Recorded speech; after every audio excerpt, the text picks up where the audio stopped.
Was PRRD in a better mood today than yesterday?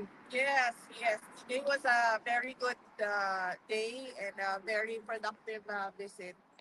So I'm happy that we discussed so many things because I was with my son. So we discussed about sports, we discussed about education, we discussed about scholarships and who should benefit from scholarships. And then we discussed about girlfriends since he will grow up, and then PRD gave him tips and gave him advice about relationships. So talagang it was your son that was the joy of his day today. Yes, oo. Everything was, all our discussion revolved around the life of a young boy who's 12 years old. So. And then he was visibly pleased when he saw his grandchild because he's tall already. The last time we saw him was he's not that tall. He's 5'5" now at 12 years old. Wow. That made him visibly surprised and pleasantly ano, surprised. Sa politika po, kung kayo usapan. Politics, wala. Let me remember, wala naman. Um, Meron siya nabanggit about Marcos but ayoko na sabihin yung mga binanggit niya. Alam nyo naman na lahat yun kasi nakikita nyo naman kung anong nangyayari sa bansa natin. And he mentioned um, drugs as well in the current state of our country in terms of illegal drugs. Okay, questions? VP, may tanong po. Congratulations for the Office of the Vice President for receiving an unmodified statement from the opinion from COA, I'm sorry, for 3 straight years under your leadership. What's your opinion with respect to this? Well, it shows no the transparency and accountability and the compliance of the office of the vice president with all the regulations required by. So we are thankful for the hard work. I am thankful for the hard work of office of the vice president personally. VP, how was your trip in South Korea? Could you tell us about your trip? I did not go to South Korea. Or are you just here? Oh, Malaysia. You're out last week. Australia. Australia. Malaysia. But you answered a lot of questions about Australia already. Oo. Already in the past. But are you planning to visit other countries? Yes, ma'am. There is a Filipino community event already confirmed on July 27 in South Korea. Oh yeah, that's the one. So, Oo. ano pong gagawin doon? Just a community event? Or- It's a Filipino community program. They organized it, and we were invited as the speakers. Yes. Does it We- improve? Sorry, go ahead. Yes, we confirmed on the schedule because I wanted to thank the Filipino community as well in South Korea. Personally, thank them. I've always been thanking and I've always expressed my gratitude to the Filipino communities worldwide. But when we receive invitations, we really try to accommodate it so that we can personally thank everyone. Does it mean po ba na doon po kayo sa South Korea during the SONA of the President? Okay, during the SONA, I'll be traveling back to the Philippines. It's the travel day from After Vice President, ano po yung reaction ninyo? What does it mean when you told your spokesperson of the Office of the Vice President, Attorney Ruth Castelo. Ruth Castelo, yeah, that she will not be the attack dog of the Office of the Vice President? What's the motivation behind this? Oo, because her job is for the institution, is for the office of the vice president. No, it's not political. It's not for me. So that is why she will only bring good news, accomplishments, and announcements of the office of the vice president. Not the other woman. Uh, so nag-aatake sa inyo? No. We do not want to besmirch the reputation of our office. Oo nga po. VP, speaking po kay spokesperson Castelo, so nabanggit po niya na meron daw pong additional 170 million dun sa budget ng OVP for next year. So ngayon po ang current budget na na-approve ng DBM ay 903 million. Yes. And sabi po ni spokesperson Castelo, for additional employees daw po and other IT equipment, yung sa cost na yun. So saan po gagamitin exactly yung IT equipment? Tsaka ano po yung purpose ng additional employees? It is best since the office of the vice president already has a spokesperson, no, and she has been allowed to discuss matters regarding everything about the office. So let's just direct the questions to her when she does her press con. She will conduct a regular press con. VP, I know this question has been asked many times. Yung impeachment na nakahang pa rin sa'yo, how are you going to address the allegations of, for example, fictitious names as beneficiaries of the fund? It can be very well addressed during trial. So our lawyers are preparing for the trial and collecting pieces of evidence and gathering affidavits from witnesses that they will present during trial. But let me just say this, no, na I think it is wrong for everyone to pick up as truth or as a fact all the pronouncements of the members of the House of Representatives, particularly with the fictitious names, because there are rules in intelligence operations, and you already heard some of intelligence people who work in intelligence say that aliases are often used in intelligence operations. So, yeah. So it can be deduced that the fictitious names are not real names but aliases. That can be discussed during the trial, ma'am. I do not want to elaborate on intelligence operations. We have an intelligence expert on our side, two actually, who will be our resource persons. So let us wait for the trial. And as I said yesterday, if there is no trial, then I will answer it publicly, which is I just want to wait what will happen to the articles of impeachment. Ma'am, regarding naman po sa case ng inyong aba, so yung defense team po, si Attorney Kaufman, he seeks to present po yung Senate findings ng committee po or ng panel po ni Senator Aimee Marcos. So napag-usapan po ba ninyo yun ni Senator Marcos nung magkasama po kayo sa Malaysia? Tsaka sa tingin po ninyo, ano po ba maging epekto nitong paggamit kung papayagan kung magamit itong panel report dun sa ICC case? Not discussed the findings of the committee of Senator Marcos with her. I do not know. They had a private meeting. Attorney Kaufman and Senator Marcos had a private meeting here in The Hague when she came for the rally. And I do not know what they discussed. And Attorney Kaufman is careful as well on what he discusses with me because there are some things, there are many parts of the defense strategy that are confidential and are privileged between the lawyer and the client. Ma'am, kumusta po pala yung inaayos niyong oath-taking for mayor of your father? Is it going to happen? Hindi po ako nag-aayos ng oath-taking niya, ma'am. Inaasikaso po yun ng kanyang mga abogado sa Pilipinas. So hindi ko po alam kung anong update ng mga lawyers niya sa Pilipinas. Andito po ako para bumisita kay dating Pangulong Rodrigo Duterte at magpakita ng suporta. VP, can I ask question?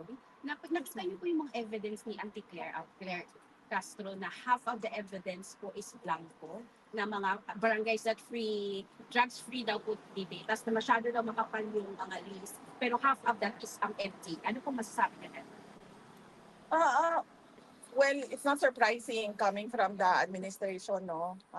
They fabricate many things and many accusations. So I would not be surprised if they fabricate data with regard to the drug situation. So, example, ng fake news.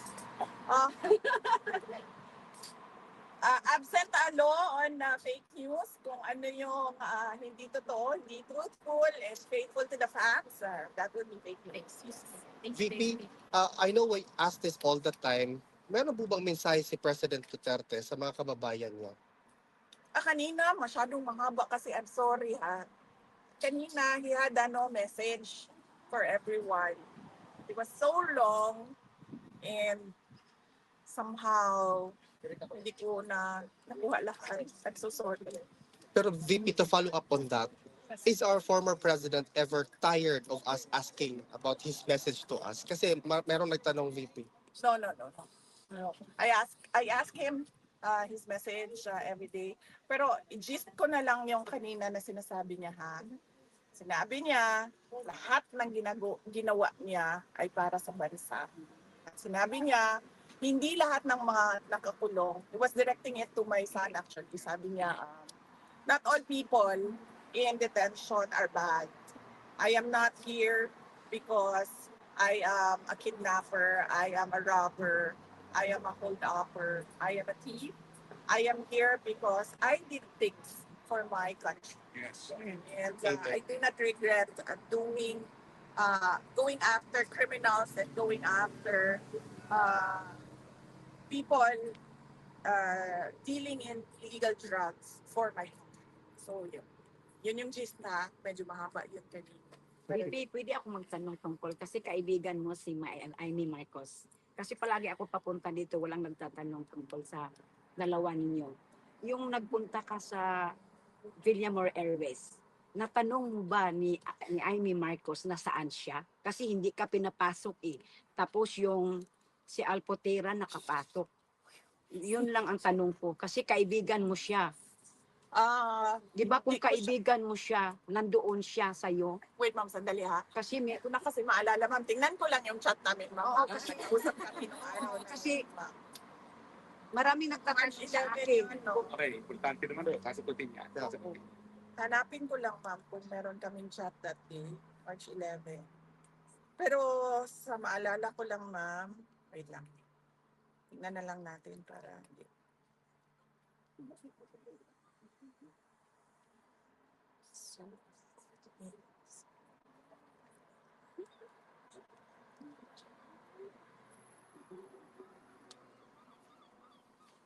Ilang weather ngayon, VP? So, mahaba din yung chat namin. Sandali na. Sorry. Nasa May pa tayo. Nasa May 10 pa tayo. May 7 pa tayo. May 1. So, may isang buwan pa.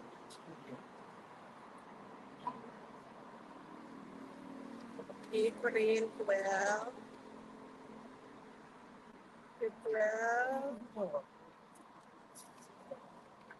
April 6. Kaya ba?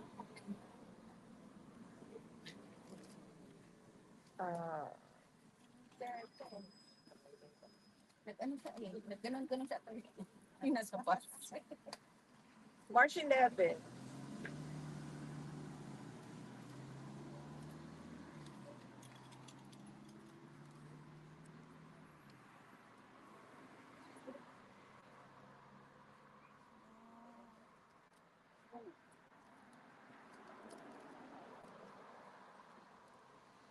Hindi pwede i-share dito. That is very important. That is very important because si BP is very trusted with Amy Marcos. Baka yan ang manggulo sa 2028. Yes, that's Wait ka lang, wait ka lang. Yeah, I know. Marcos is traitor. Calm down. Yeah, I know. Wala kami Tanawa. during the ano, ma'am. That is very important, Beefy. Wala, ma'am. Wala kami. Bondo. Oh, hindi mo siya natanong.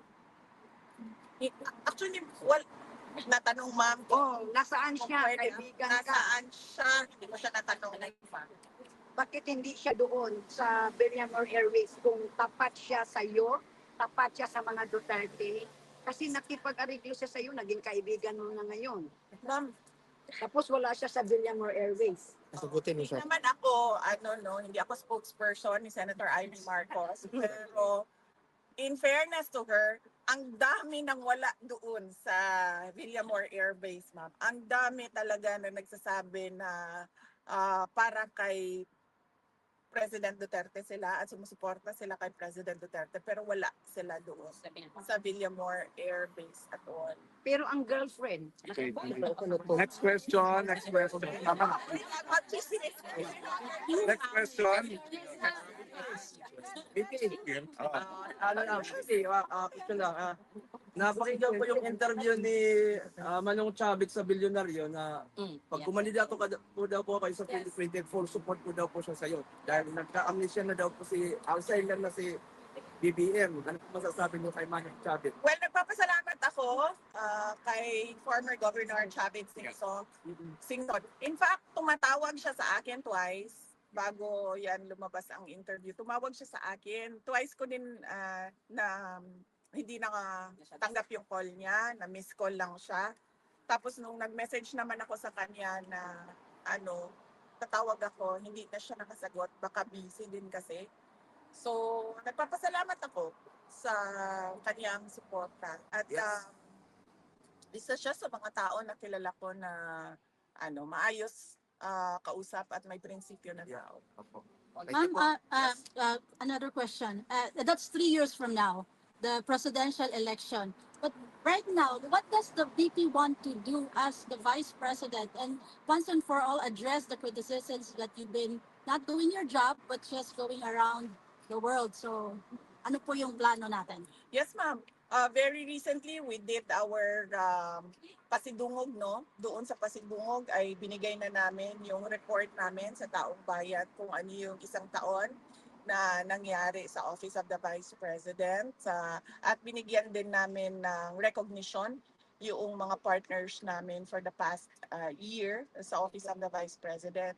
Since tinanggal na ng House of Representatives or ng Congress yung medical and burial assistance ng Office of the Vice President, ang naiwan na lang sa mga projects namin ay pagbabago yung Million Learners and Trees campaign. This is a campaign for education, targeting 1 million school children by 2028 and targeting 1 million trees by 2028. And then ang next namin is ang magnegosyo taday namin. This is targeting women's association and LGBT groups or individuals who want to access financing for their micro or small enterprises.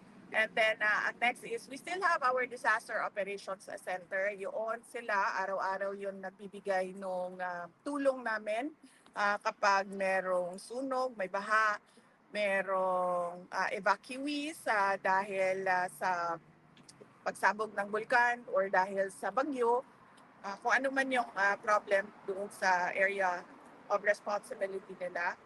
And then we also have the Libreng Sakay program. Ito yung mga buses na pinahiram sa Office of the Vice President. So ginawa namin ay nilagay namin sila sa mga ruta na kailangan ng augmentation, transportation during high traffic hours. And then ang next namin is yung Pansarap program namin. This is the feeding program namin wherein we target school children, malnourished school children for 120 days. We do our feeding program. In fact, meron kaming quite funny story dito sa Pansarap namin na project, no?